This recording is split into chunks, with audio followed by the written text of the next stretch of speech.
பெஞ்சல் புயலை தீவிரமான இயற்கை பேரிடராக அறிவித்திருக்கிறது அரசு. இதன் மூலமாக பேரிடர் நிதி மட்டுமல்லாமல் மற்ற நிதிகளையும் சீரமைப்பு பணிகளுக்காக பயன்படுத்த முடியும் என்கின்ற அறிவிப்பினையும் பார்க்கின்றோம்.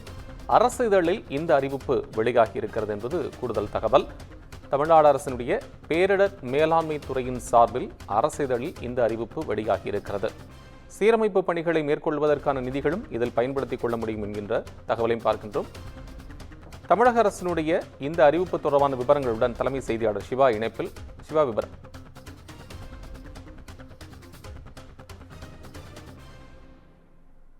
தமிழ்நாடு அரசு அறிவித்திருக்கிறது. குறிப்பாக கடந்த மாதம் இந்த பெஞ்சால் புயல் நவம்பர் மாத இறுதியிலும் இந்த டிசம்பர் மாதத்திலும் பெஞ்சால் புயலினுடைய தாக்கம் என்பது தமிழகத்துல அதிகமாக இருந்தது. அதிலும் குறிப்பாக வடகடலோர மாவட்டங்கள்ல இதனுடைய தாக்கம் என்பது அதிகமாக இருந்தது. இதனுடைய சேதங்கள் மிகப்பெரிய அளவிலான ஒரு சேதங்களை ஏற்படுத்தியிருந்தது இந்த பெஞ்சால் புயல். அதன் காரணமாக இந்த பெஞ்சால் புயலை தீவிரமான இயற்கை பேரிடராக தமிழ்நாடு அரசு அறிவித்திருக்கிறது. ஏற்கனவே மத்திய அரசிடம் இது தொடர்பாக கிட்டத்தட்ட 26,000 கோடி ரூபாய் நிவாரண நிதியாக வழங்க வேண்டும், இந்த பேரிடர் பாதிப்புகளை சரி செய்வதற்கான நிதியாக வழங்க வேண்டும் என்று ஏற்கனவே தமிழக அரசு கோரியிருந்தது. இந்த நிலையில இந்த பாதிப்புகள் எல்லாம் கணக்கிட்ட பிறகு இந்த பேரிடரை தீவிரமான இயற்கை பேரிடராக தமிழக அரசு அறிவித்து அதனை தற்போது அரசிதழிலும் வெளியிட்டிருக்கிறது. தமிழ்நாடு அரசுடைய பேரிடர் மேலாண்மை துறை சார்பில் இந்த அரசிதழ் வெளியிடப்பட்டிருக்கிறது. இதன் மூலமாக பேரிடர் நிதி மட்டுமில்லாமல் மற்ற நிதிகளையும் சீரமைப்பு பணிகளுக்காக பயன்படுத்த முடியும் என்று பேரிடர் மேலாண்மை துறை தெரிவித்திருக்கிறது. வங்கக்கடலில் உருவான இந்த பெஞ்சால் புயலினுடைய தாக்கம் என்பது நவம்பர் 30ஆம் தேதி மிகப்பெரிய அளவிலாக இருந்தது. 30ஆம் தேதிக்கு பிறகுதான் இந்த பெஞ்சால் புயல் கரையை கடந்தது. இதனுடைய தாக்கத்தின் காரணமாக தமிழகத்தினுடைய பல்வேறு மாவட்டங்கள்ல மிக கனமழை வரை பெய்து மிகப்பெரிய அளவிலான ஒரு பாதிப்பை ஏற்படுத்தியது. பல பகுதிகளில் கடும் வெள்ளப்பெருக்கு ஏற்பட்டு வீடுகள் சேதமடைந்திருந்தன. விவசாய நிலங்கள் பல்வேறு ஏக்கர் கணக்கிலான ஹெக்டேர் கணக்கிலான விவசாய நிலங்கள் சேதமடைந்திருந்தன.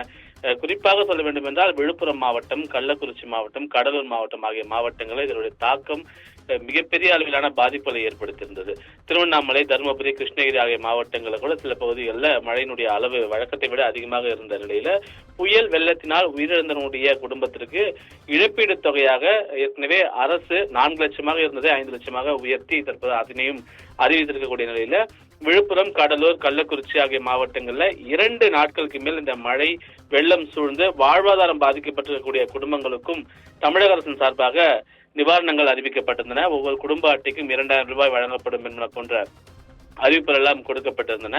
பெஞ்சால் புயலினுடைய தற்காலிக மற்றும் நிரந்தர மறுசீரமைப்பு பணிகளுக்காக 6,675 கோடி ரூபாய் வழங்க வேண்டும் என்று மத்திய அரசிடம் முதலமைச்சர் மு.க. ஸ்டாலின் ஒரு கோரிக்கையை வைத்திருந்தார். முதல் கட்டமாக அந்த 6,675 கோடி ரூபாய் வழங்க வேண்டும். அதன் தொடர்ச்சியாக கிட்டத்தட்ட 26,000 கோடி ரூபாய் மதிப்பிலான பணிகள் செய்ய வேண்டியிருக்கிறது. பாதிப்புகள் அந்த அளவுக்கு இருக்கிறது என்பதனையும் தமிழக அரசு, தமிழக முதலமைச்சர் மு.க. ஸ்டாலின் சுட்டிக்காட்டியிருந்தார். இந்த நிலையில் தான் பாதிப்புகளை எல்லாம் கணக்கிட்டு சேத விவரங்களை எல்லாம் கணக்கிட்ட பிறகு இந்த பெஞ்சால் புயலை தீவிரமான இயற்கை பேரிடராக தமிழ்நாடு அரசு அறிவித்து அதனை அரசிதழிலும் தற்போது வெளியிட்டிருக்கின்றது. கோபால். சிவா, உங்கள் அண்மை விவரங்களுக்கு நன்றி.